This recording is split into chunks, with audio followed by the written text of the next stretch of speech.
You have a debut in this video. Everyone keeps posting this. Holy is it 9K likes? Goddamn.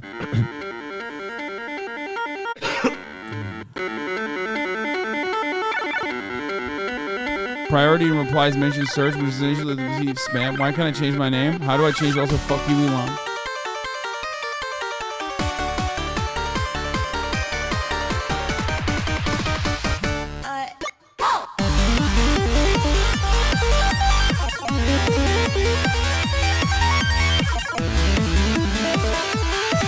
U.S. Department of Breast Services. They handle enforcement. We handle the regulatory compliance of chest-based affairs only. We also work with the Paranormal Investigation Bureau. That's one of your...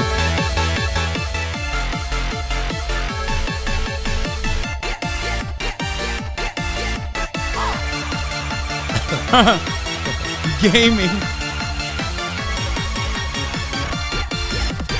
Tony Blair.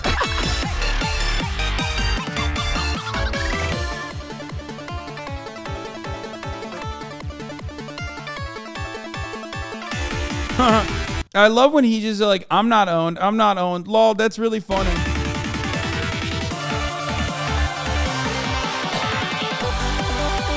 Starting today, we'll begin offering Twitter Gold, a free subscription that gets you yearly family vacations and nightly dinners with me. If your name is Grimes, please come back. I love you.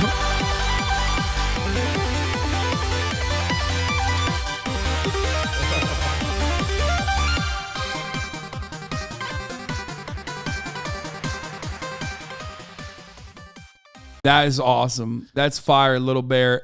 This actually is a great segue into our next topic of conversation, Twitter imploding. We need to talk about Twitter. We are going to talk about the fake Eli Lilly tweet and the real consequences of Elon's actions. So Elon Musk has been basically, shoving his, I assume, mangled dick directly into his own application that he bought for $44 billion. Basically, things are imploding. We watched a brief synopsis of that. Yesterday, a bunch of resignations came down the line. One of them actually stayed. The person who Elon Musk kept retweeting whenever he wanted to prove everyone that things were actually just fine just resigned. The person who hosted Twitter Spaces with Elon Musk yesterday to tell advertisers that things were actually fine just resigned. Twitter executives are basically fucking fleeing the boat. Let's take a look at friend of the show, Lol Overruled, and his synopsis or his summarization of the accounts or what happened so far. Twitter's collapse in 60 seconds, and it's hilarious, by the way. October 26th, Elon walks into Twitter's HQ as the new owner. October 27th, Elon fires a number of C-suite executives, tries to do so for cause so he doesn't have to pay out their massive bonuses. He will fail at doing this. October 28th, in a meeting with HR, he declares that he wants to fire a ton of the staff and do it before the November 1st retention bonuses. Also is worried that some of the people at Twitter aren't real workers. Then declares comedy is now legal on Twitter. November 1st announces a subscription plan, $8 a month to pay for verification, but there will be an official badge next to actual public figures so you can tell the difference. Creates obvious problems for advertisers and also allows Elon to be bullied in a way never before witnessed in human history. November 4th reduces Twitter's workforce by 50%. Immediately.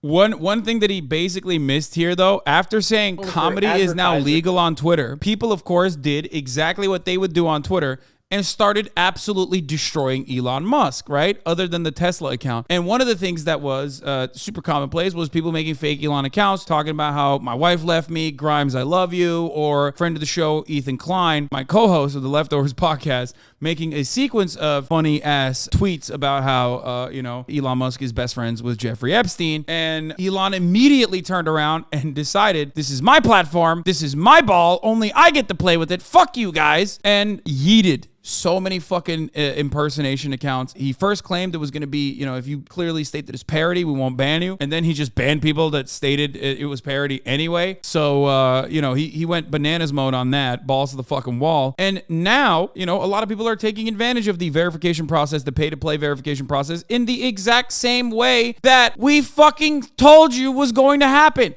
Why do you think for the past month I've been saying, if he does this, this shit's going to suck dick? This shit is going to destroy the platform. Why do you think I kept saying it? And everyone was like, Hasan, it's because you're jealous. Other people will be able to buy the Twitter Blue verification that you hold on to. And I literally told you, I don't give a fuck about the verification. And I also know how human beings work, that there was always going to be a secondary verification process to basically signify that someone didn't just buy the badge, but were given the badge because they're a public figure. And I was right on that too. And here we arrive at yesterday's news, which I think is fucking hilarious. It's sad, it's tragic, but also hilarious in a weird way. Eli Lilly. Let's finish this video, and then I'm going to get into Eli Lilly. It's my favorite story of the day, and just my favorite story probably of this month, maybe. And also allows Elon to be bullied in a way never before witnessed in human history. November 4th reduces Twitter's workforce by 50%. Immediately asks some of the employees to return when they realize they can't run the website without them. Changes the policy on parody accounts. November 6th, comedy is no longer legal. Company meeting November 10th says the company is near bankruptcy. And he took out he sold $4 billion in Tesla stock to keep the company afloat for this period in time. Like I also predicted months ago, he's not only blowing up Twitter, but he's also blowing up Tesla. He's literally blowing up Twitter and Tesla simultaneously, as is the case with everything that he's ever engaged in. The one time you don't have like government subsidies to keep you afloat, you're fucking cooked. Could not have been at a worse goddamn time for him, as, you know, literally all of the American manufacturers and international manufacturers are now also building their own EV fleets, so we can't even use carbon credit swaps from them specifically to keep Tesla afloat. What will happen?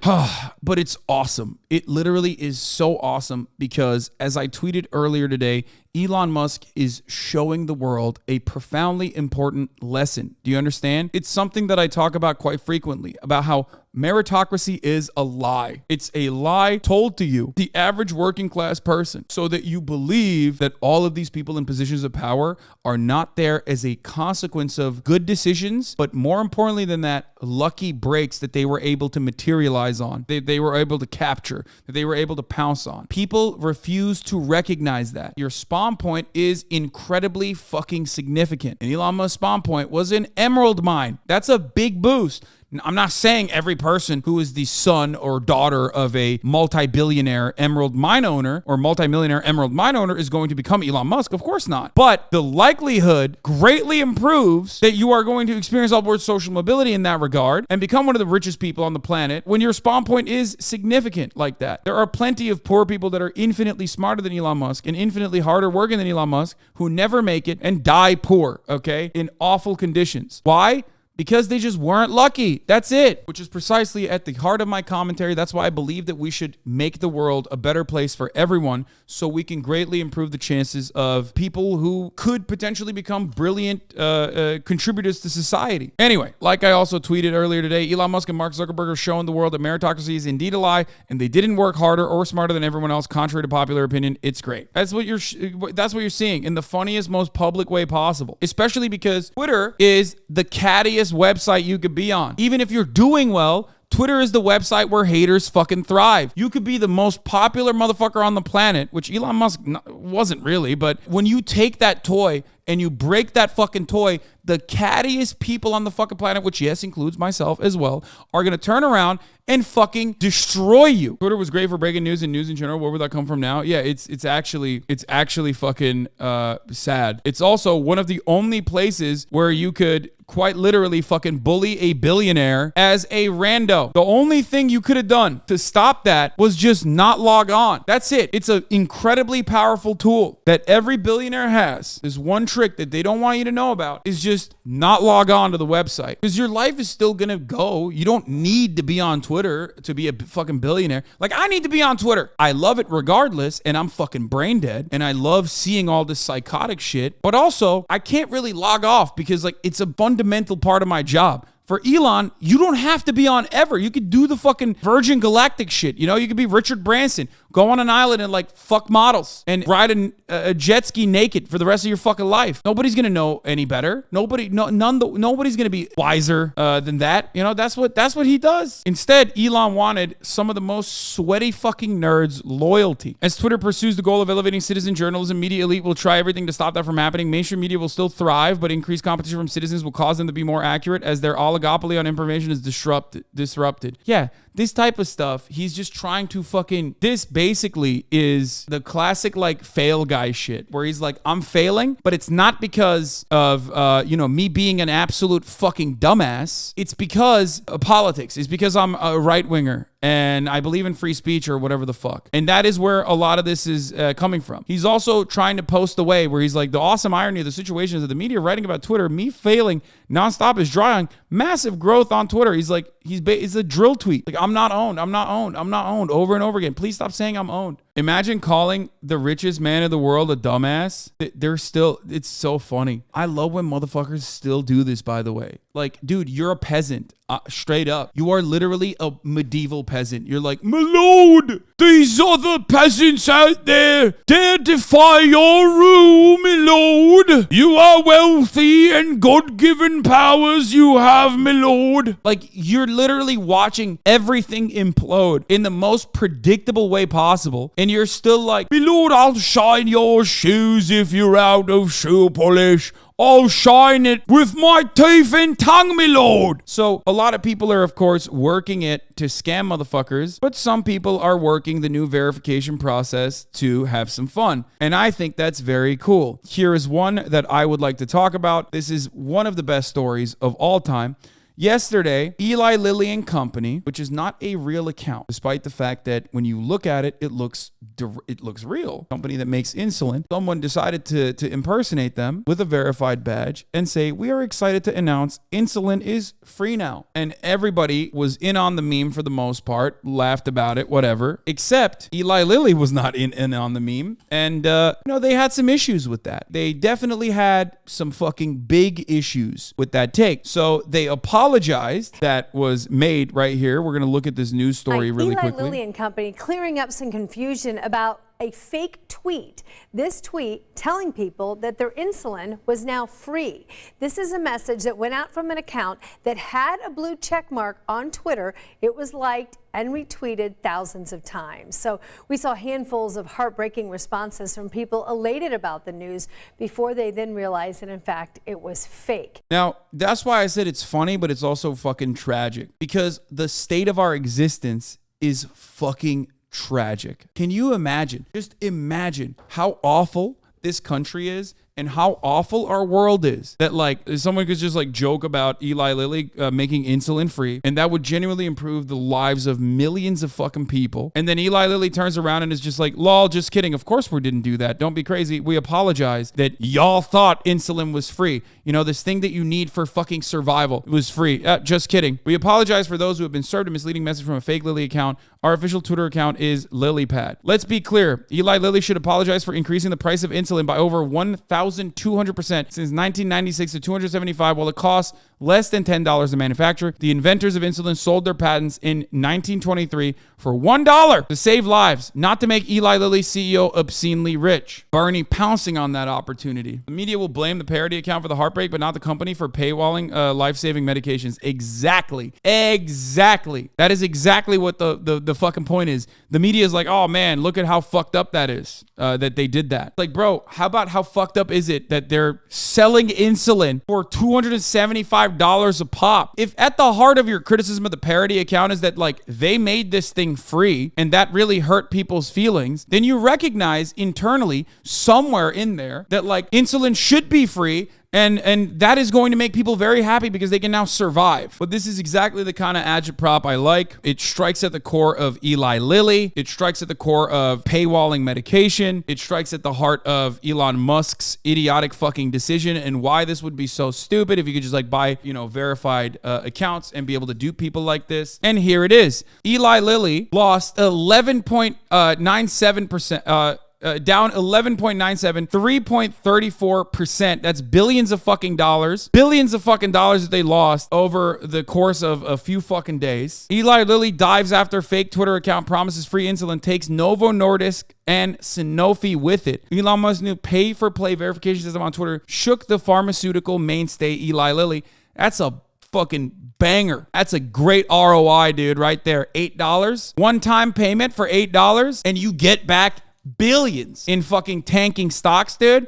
That's some decent ass ROI, baby. And yeah, Raphael is correct here. This is basically stating We regret to inform you that we will not be giving away insulin, a publicly funded invention that was given away by its creator to be given away to people so they don't die. Eli Lilly's stock isn't just tanking because of a satirical tweet on Musk's hellscape. It's tanking because millions of people are asking why they have to pay for insulin when it was made to be free. Investors fear culture caught up with them. More people know insulin's discovery is funded with our money. I don't know. For the record, I don't think that this is like, I want to believe, okay, I want to believe that this tweet played a role, okay? I want to. Do I actually believe that this tweet is the reason why Eli Lilly and all these other fucking stocks are tanking? No. There's always plenty more happening behind the scenes that play a role in a downward trend in every sector. I don't think that this was the catalyst. I'm sure that there are other market conditions at play here. You know, you would have to analyze the entirety of the healthcare industry and how the healthcare stocks are doing. You'd have to look at like how pharma stocks are performing at the moment. Strong statement from the FTC, by the way. Following the security and privacy departures at Twitter, we are tracking recent developments at Twitter with deep concern. No CEO or company is above the law, and companies must follow our consent decrees. Our revised consent order gives us new tools to ensure compliance, and we are prepared to use them. Holy fuck. Also, just a reminder to those watching the rapid changes to check marks on Twitter, that new consent order requires Twitter to assess the privacy and security risks of any product changes or new features. The departures are also attracting scrutiny in Europe, where rules require companies to have data protection officers. Spokesperson for the Irish Data Protection Commission tells me it's seeking more information. Another big departure, Yoel Roth, Twitter's head of safety and integrity, has left. Under Musk, Yoel became the public face of the company's content moderation efforts, especially around the midterms. Musk has now emailed employees saying that the company will do whatever it takes to adhere to both the letter and the spirit of the FTC consent decree. Anything you read contrary is absolutely false. Big business started losing money. They might actually bring down the hammer this time. Oh yeah. Oh yeah. Remember, folks, you steal from the poor, you'll get rich. You steal from the rich, you'll go to fucking jail. Bernie Madoff didn't go to jail because he fucking duped poor people. He went to jail because he fucked rich people. And Elon Musk might be the head honcho at the table right now with all the money that he has. Not for too long. But if he starts fucking the bag up for Eli Lilly, for Lockheed Martin, for all these other fucking famous wealthy people who now have privacy concerns, who now have security concerns, who are now getting fucked over because people can just like make a verified account and just blast them into space. Ooh. Oh, brother. They will fucking pounce on his clown ass. Twitter sent an HR email to every laid off. Dude, they have fucked this up so hard, man. Twitter sent an HR email to every laid off employee acknowledging it's late getting people their separation agreements and release of claims, but the company messed up the BCC and it has become a reply all catastrophe. It feels like Elon is dismantling Twitter so that the feds have to step in and prop it up with money like you guessed. No, I didn't say that. I said I'm worried that Elon Musk is going to find a way to fucking leverage Twitter to get money out of the government for national security concerns. I don't think he's fucking up the company deliberately. I think he's fucking up the company because he's an idiot. That is a separate thing that I believe he will do. This, on the other hand, is not that. This is just him being a fucking moron. This is him being a narcissistic, thin-skinned, idiotic man-child who thinks he is fucking brilliant. Omnicom Media Group, which is massive. Holy fuck. That is a major ad agency. I used to work with them all the time at the Young Turks. They have now recommended its clients pause spending on Twitter, citing the potential serious implications for advertising on the platform since Elon Musk's takeover last month. I mean, they represent McDonald's, Apple, PepsiCo, some big boys. And this, by the way, is interesting because it's right before the fucking holiday season. There's a reason why they do the upfronts and the new fronts like right now, because holiday spending is huge. It's like everyone's got their budgets. Everyone has like a way, way larger fucking leeway for expenditure. Like this is when they fucking pump. Q4 is when they pump the fucking ads, dude. That's bananas that Twitter is tanking in the middle of this shit. Comedy is indeed back on Twitter. Not in a way that Elon Musk intended, though. Pleased to announce that all current loan balance with the Department of Education has been reduced to zero thanks to a generous donation from Mr. Elon Musk. We applaud him for all of his dedication to making education accessible for all. More details to come. # student loan forgiveness is the U.S. Department of Education. This is still available. Like this tweet has not been taken down yet, which is crazy. Like it's been up since 8:30 a.m. Me reaping versus me sowing 4 parts. If Elon Musk buys Twitter, he will be the first African-American to own a major social media platform. This is a great day for diversity. Another glass ceiling shattered.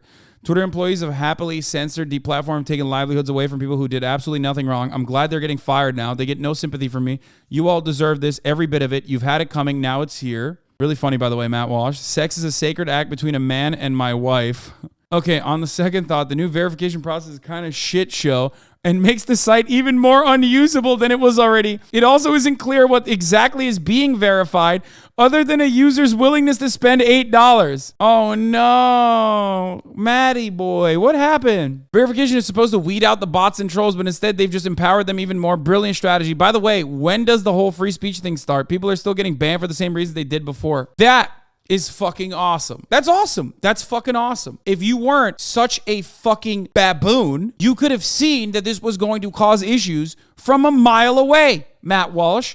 But he was so horny to be like promote his righteous indignation about like all the soy elitist libs or whatever the fuck he's mad at for not letting him be transphobic on the main on his main account. That he was like, oh man, it's fucking, oh yeah, it's gonna be great, idiot. Like I knew that this shit was gonna happen. Anyone with a fucking brain cell who is a poster knew that this shit was gonna pop off. According to messages shared in Twitter Slack, Twitter's CISO, Chief Privacy Office, and Chief Compliance Officer all resigned last night. An employee says it will be up to the engineers to self-certify compliance with FTC requirements and other laws. All of this is extremely dangerous for our users, the message says, given that the FTC can and will fine Twitter billions of dollars pursuant to the FTC consent order, extremely detrimental to Twitter's longevity as a platform. Our users deserve so much better than this. The message ends with a link to whistleblower aid. Oh my God. At the same message, the employee said, Twitter's current head of legal, Alex Spiro, said Elon is willing to take a huge amount of risk in relation to his company and its users because Elon puts rockets into space. He's not afraid of the FTC. Dude, the idea that like Elon is like personally putting rockets into space is hilarious. Oh, here's another funny moment. Lockheed Martin stock is down more than 5% a day after Twitter Blue verified account impersonated the defense company and said it was halting sales to certain countries, including the US. Similar declines at Eli Lilly after an impersonator Twitter account. What was the tweet, by the way? We will begin Lockheed Martini. We will begin halting all weapon sales to Saudi Arabia, Israel, and the United States until further investigation into their record of human rights abuses. Hashtag we are LM. There is perhaps no better indication that the stock market is not like this fucking truly unique. There's no better indication of the rational actor theory falling apart than this, okay? Like motherfuckers see Lockheed Martini and they turn around and they're like, oh shit, this is gonna tank. We should sell. These fake verified tweets are getting out of hand. Israel will be dealt with and it will cease to exist if Mario has anything to say about it. Inshallah. What the fuck? Bro, there is no way. Companies are not gonna let this happen, dude. That's insane. And now, from what I understand, Twitter Blue is now disappearing. Twitter pauses paid verifications after user abused service to impersonate brands and people. The option to sign up for Twitter's new verification service for $7.99 has disappeared for the Twitter iOS app. Twitter CEO Elon Musk launched a paid verification service earlier this week, while he's still posting about how successful it's been for him. How many times do you think Elon's broken down crying over the past couple of days? You know, the worst part about this is that like, much like the Sackler family, I don't think Elon's going to be held morally or you know, legally accountable for any of this shit. The Sackler family was uniquely involved in the pharmaceutical promotion of opiates such as Oxycontin, right? And like lying to doctors and all that stuff. They were directly involved in it in a way that like owners of a company or C-level executives never are. We know for a fact that Elon Musk is even more hands-on than that because there's plenty of public visible proof that he is. Even then, I don't think it's gonna hit him because he's too rich overall. Here are Twitter's top advertisers who Elon is desperately relying on for revenue. Sure hope nothing happens that causes them to get mad and leave. HBO, Mondelez, Amazon, IBM, Pepsi's gone. I think Coca-Cola is gone too. A lot of these are gone now. Yeah, Mondelez is gone too. Half of these are fucking gone because they're advertising companies. Now, these companies have like so much money that like their digital ad spend is being done through like 8 different fucking corporations regardless. But when you have a major, one of the big 4 ad agencies saying like, we're urging our clients to no longer work with Twitter, it's a wrap. He's on the hook for billions in loans from people. Twitter's worth a quarter of what he bought it for, and Tesla stock is worth half of what it was when he started to talk with Twitter. This is a death spiral. It is with heavy heart that we announce that we will be ceasing all missions. We plan to funnel $240 million in outstanding government subsidies to groups dedicated to sustainable agriculture and ending world hunger. We cannot look to other planets to solve our problems here. SpaceX official. You know what? I'll just say it like this, okay? You don't usually see the chickens coming home to roost like this. Rarely do I ever get to see some of my fucking calls fall in and happen so quickly. Like, I've been on the Elon Musk is a fucking idiot wagon for years and years and years. I saw what he was doing, and I told you this is gonna implode the fucking platform. And even I didn't think he would be that fucking stupid. I was like, there's no way. That's why he's like trying to tell the advertisers. I literally said the moves that he's announcing are gonna destroy this platform, but also even I think like there's no way he's gonna be this fucking narcissistic. Like, I thought it would have taken a long time. You know what I mean? I thought it would have been way longer than a fucking a couple weeks. I didn't think he was gonna come in and fucking gut the workforce, for example. And honestly, it is basically, I mean, he's just speed running bankruptcy right now. You got the Republican Party's like messaging warfare campaign blowing up in its fucking face, with the Republicans floundering and trying to like make sense of that while looking for villains internally and like pointing the finger of blame at Donald Trump. There are so many different avenues where it feels like we are at the very least like feeling a little good about being right. What surprisingly has already been lost is that he paid $44 billion for it, the largest private purchase of anything in the history of the world. And this is what he does with it. It's like buying a Lambo when you make $100K a year and immediately driving it off a cliff. Kind of. It's like leveraging your current existence pretty much to be able to purchase a Lambo that is like way outside of your purchasing power, and then driving it off a cliff.